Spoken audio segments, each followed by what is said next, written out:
we're just going to go ahead and get it started. And if Alderwoman O'Neill shows up, she will be permitted. She can just go ahead and do it. Oh, there she is. Perfect timing, Kathy. There we go. All right, everyone, I call to order the November 16th, 2020 Board of Aldermen regular meeting. Would everyone please join with me in saying the Pledge of Allegiance?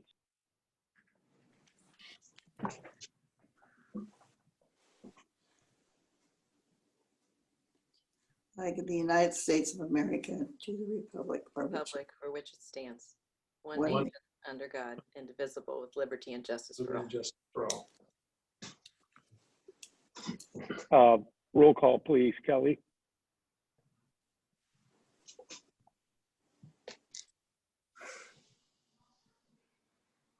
Yep. You're muted. You're muted.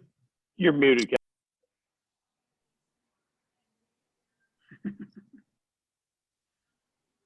You're still muted. Alderwoman Ebling, Here. Alderman Gould, Here. Alderman Lockmiller, Here. Alderwoman O'Neill, Here. Alderman Plufka, Here. Alderwoman Sims, Here. Alderwoman Parker Tice, Here. Alderman Weggie. Here. Great. All members present. Great, thank you. First item on the agenda is the Sustainability Committee announcements, appointments, proclamations, and recognitions. The only thing we have tonight is to fill the Sustainability Committee. Just quick background for those watching. This board, some time ago, maybe a couple months ago, approved the creation of the Sustainability Committee, and it is to be staffed with 5 residents and 2 aldermen. And 1 alderman is appointed by the mayor. The other alderman is appointed by the Public Works Committee and serves on the and is also on the Public Works Committee. So with that, I've got the appointments that I'm charged with making, and that is the 5 residents and the 1 alderperson. Alderwoman O'Neill has agreed to help out and serve on this committee, and want to thank her for doing that. And the residents that I would like your approval on are as follows with their terms. If you remember, we have staggered terms as well. The first is Andy Burkemper for a term of 3 years, Lindsay Spencer and Mel Bobin for a period of 2 years each, Alexander Porter and Tika Shaw for the periods of 1 year each. And you all have their volunteer profile, their interest forms they filled out. That was included in your board docs document. So those are my appointments. And if anyone cared to make a motion to approve, that would be wonderful. Second. Okay, great. Any discussion on those? All right.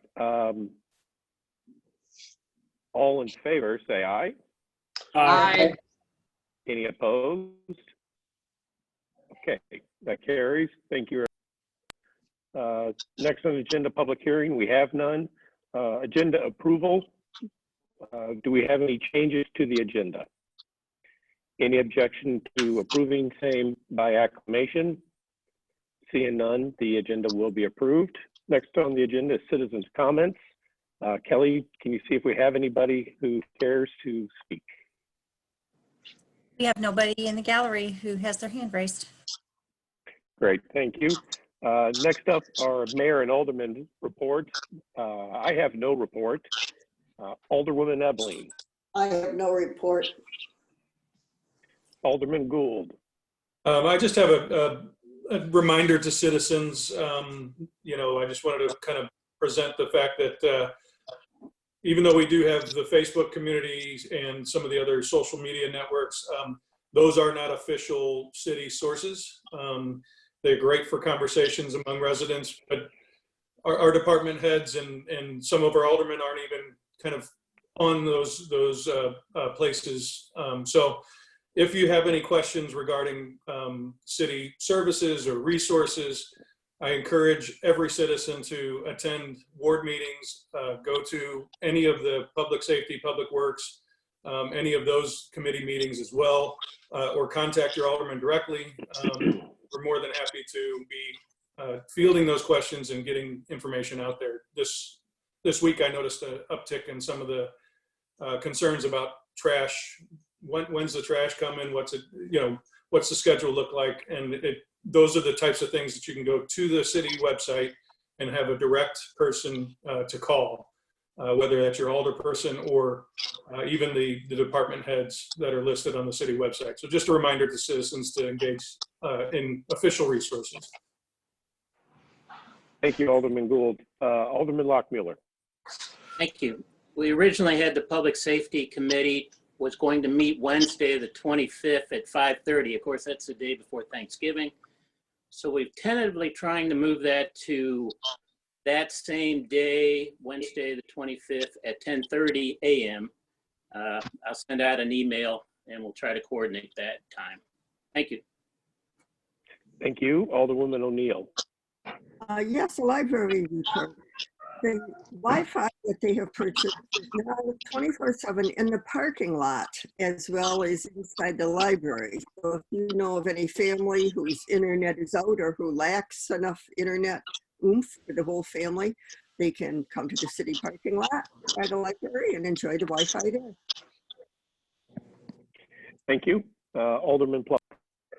Thank you, Mr. Mayor. I was deeply disappointed to find out after the Ways and Means Committee meeting last Thursday that the insurance consultant was only being engaged to perform a coverage assessment, which he described in a letter that Jason was kind enough to post to the alderpersons.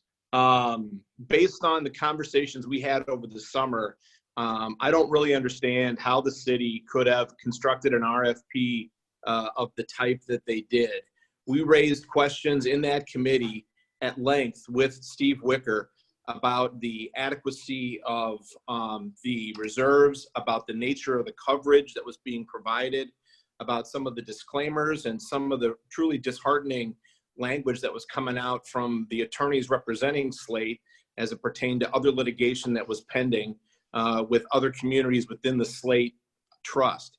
And I thought we made it very clear that what we were looking for was something far more comprehensive to at least include number 2, which is what Peter describes from Charlesworth, Peter Simonson describes as a summary of financial condition at the very least. And so I guess since that RFP with regard to the simple coverage assessment, which is being done, has already been approved, and they're in the process of, assumingly, providing that information to us.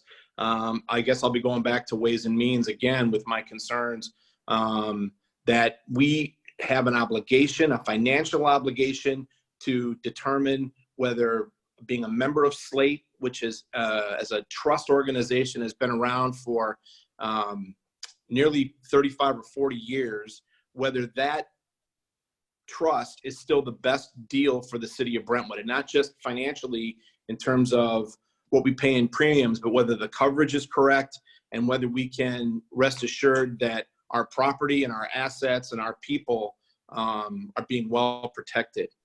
Thank you, Mr. Mayor. Thank you, Alderman Plufka. Alderwoman Sims.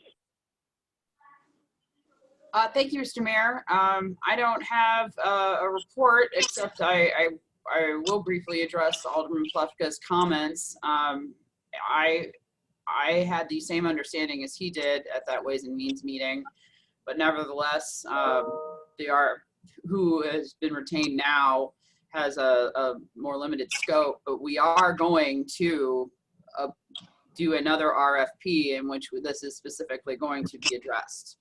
And so that we spoke at length at the Ways and Means meeting regarding that concern. So that will happen. So Great. Thank you. Great, thank you. Alderwoman Tice. We had a small group at our Ward 1 meeting last week, but we had a great meeting and thank the residents who came, and look forward to having more Ward 1 residents join us at the next meeting. Thank you. Thank you, Mr. Mayor. Thank you. And Alderman Weggie. No report. All right, next on the agenda is the city administrator report. We have 2 items. The first is the Brentwood Bound update.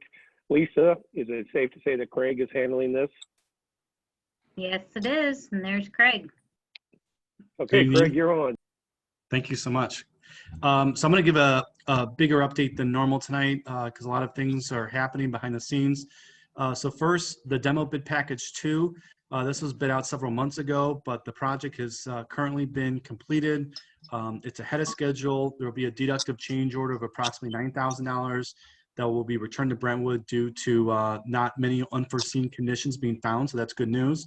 So this is the second construction project that's completed ahead of schedule and below budget. So we're excited about that. The next is demo bid package 3. So this will be the final bid package that demos all the remaining buildings in Brentwood Bound. And this project will go out to bid in January, which will, like I said, will clear the way for the last construction packages that will be bid out in spring of 21. Flood mitigation phase 1, major excavations underway. L. Keeley on a good day is running about 35 dump trucks per hour. So that allows them to do about 6 loads per day. So on a good day, that's about 210 dump truck loads of material being hauled off. Currently, that material is going to Sportport in Maryland Heights, but as time goes on, it may go to various other locations. We have found some unforeseen foundations that were very deep into some of these excavations. So that is an unforeseen condition, but overall the project's on schedule and going well. Flood mitigation phase 2, the 95% drawings are due end of December. This will allow us to submit that project to MSD for a permit. Thank you all for all your decisive actions that, you know, lots been going on the past couple months, and you all supporting this project and making some quick group decisions has really helped this project stay on schedule. So that's all great news. I want to remind everyone that there are webcams that are live on brentwoodbound.org. So you can watch the construction live whenever you want. Just go to brentwoodbound.org and click on site cameras. Next is Deer Creek Greenway Connector. So this is really exciting news. We have negotiated a very beneficial agreement on behalf of Brentwood with MoDOT. So part of that Deer Creek Greenway Connector is this Union Pacific improvement project that includes the crossing, and recently we were able to get the traffic signal to be included as part of that project. So as of last week, I was able to finalize that kind of verbal agreement with MoDOT. I included the memo that's part of the Jacobs change order, so you guys can get more into the weeds of it all. But essentially it says that Brentwood will only have to pay 10% of those improvements, which includes the new traffic signal at Brazu and Russell, includes all the right-of-way work within Union Pacific and some of the Brentwood Boulevard work. So we haven't started design. With your all approval tonight on the Jacobs change order, we'll actually commence on design, but this will end up saving Brentwood over $100,000. So that's a big win for the city. Next is Manchester Road improvements. MoDOT's been struggling at handling, or actually just closing out a lot of the property acquisitions with COVID and the court hearing dates and everything like that, like we've heard with our own property acquisitions. So that's going to delay the project. The new dates from MoDOT are they're going to go out to bid in April. That'll allow us to have a bid date on May 21st, and then they'll select a contractor in June of 21, which will allow construction to quickly commence from there. Lastly, just Brentwood Bound in general. So we're watching the 2020 budget closely. You know, the city closing on a lot of big properties end of this year is great news, but it could get us really closely, or very close to the actual budget. So I wanted to remind everyone that the 2020 budget is just one line item in the budget book. So while you'll see the property acquisition line go above the actual budget, the actual budget that we may have to do a budget amendment to is just one line item in the budget. It's not broken up to the 4 different categories. So we still believe that overall in 2020 that will come in under budget, but you know, as we get closer, depending on board decisions, depending on closings and court hearing dates, so many things out of our control, we may have to do a budget amendment later this year, but there's a chance we'll just fly in right below the budget, which would be great news.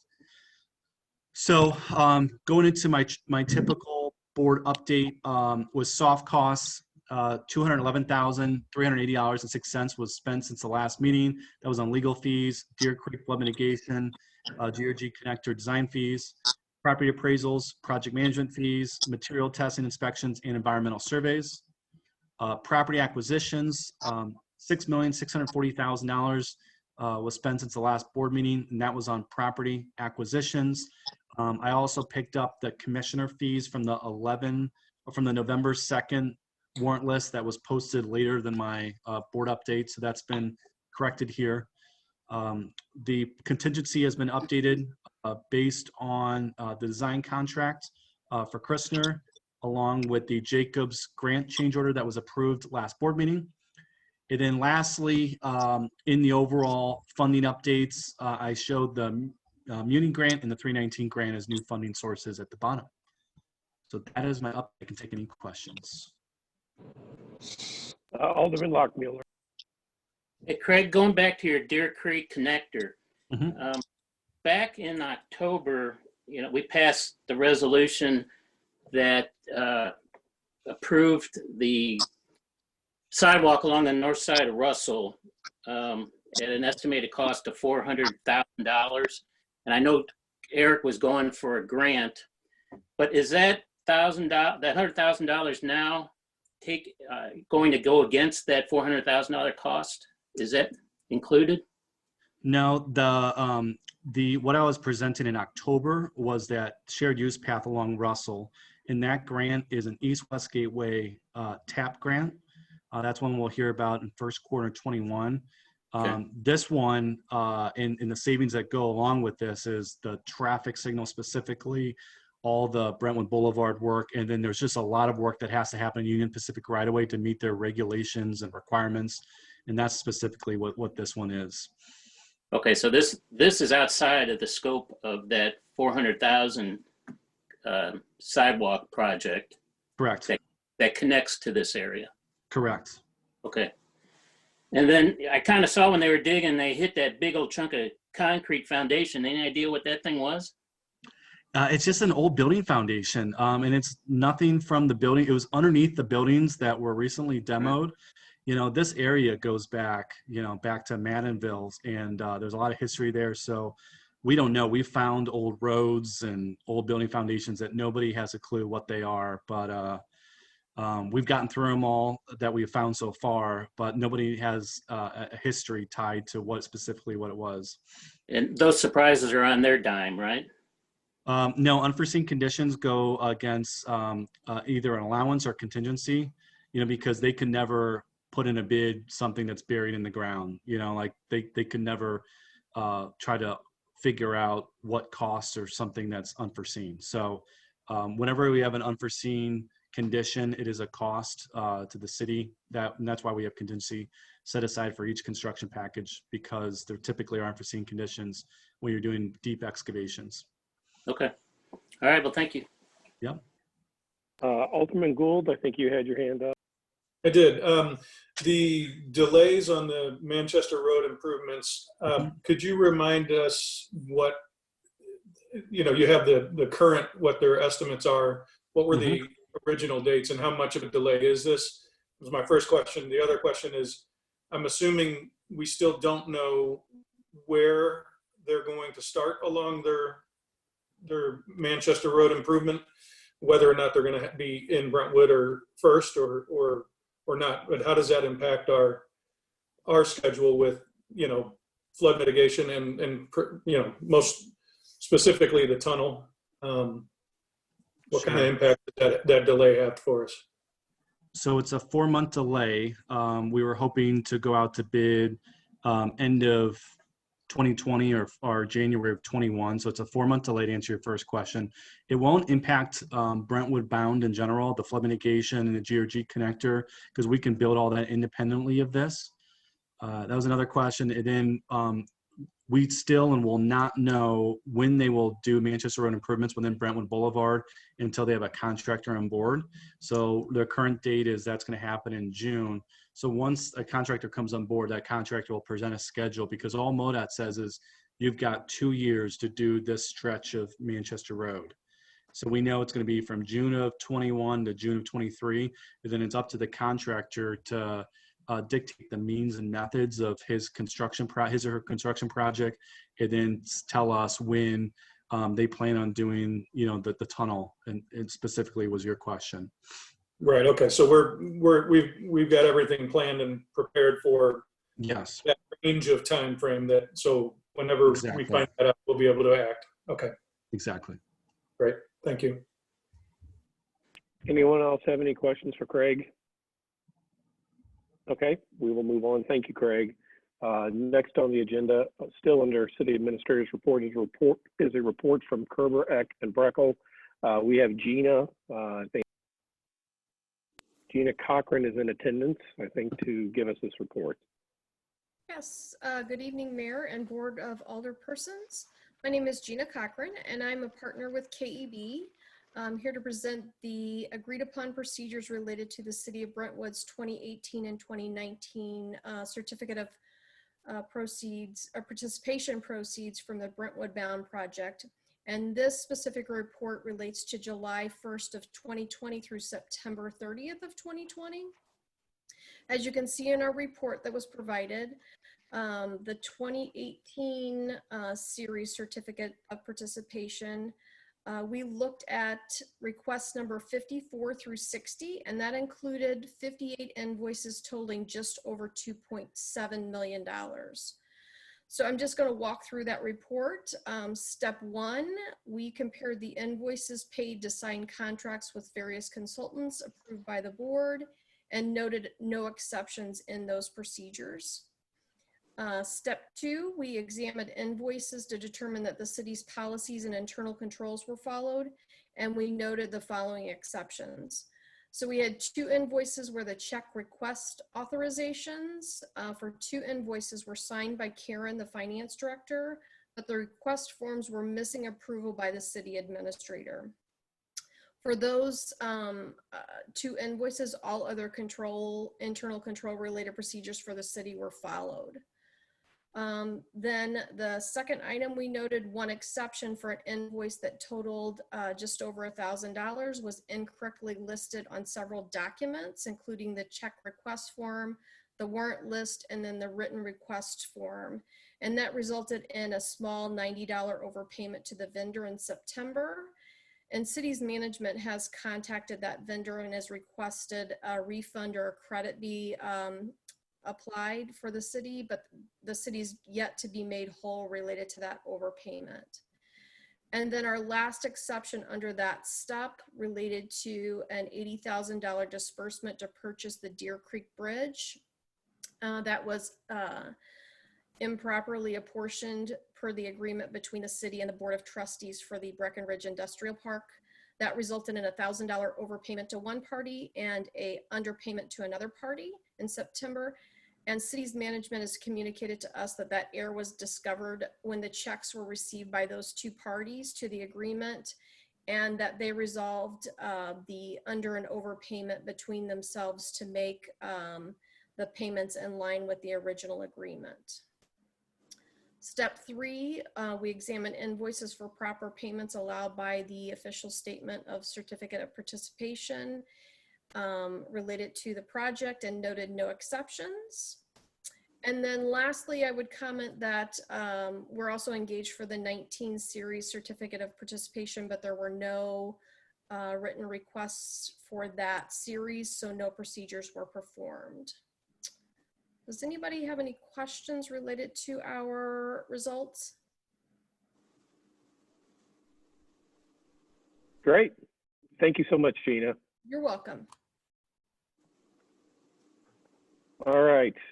Next on the agenda is the consent agenda. We have 6 items. Anybody on the board have any questions or requests to remove any of those items from the consent agenda? Okay, seeing none, Chair would entertain a motion to approve the consent agenda. So moved. Second. Great. Any discussion? Okay, roll call, please, Kelly. Alderwoman Edling, Yes. Alderman Gould, Yes. Alderman Lockmiller, Yes. Alderwoman O'Neill, Yes. Alderman Plufka, Yes. Alderwoman Sims, Yes. Alderwoman Parker Tice, Yes. Alderman Weggie. Yes.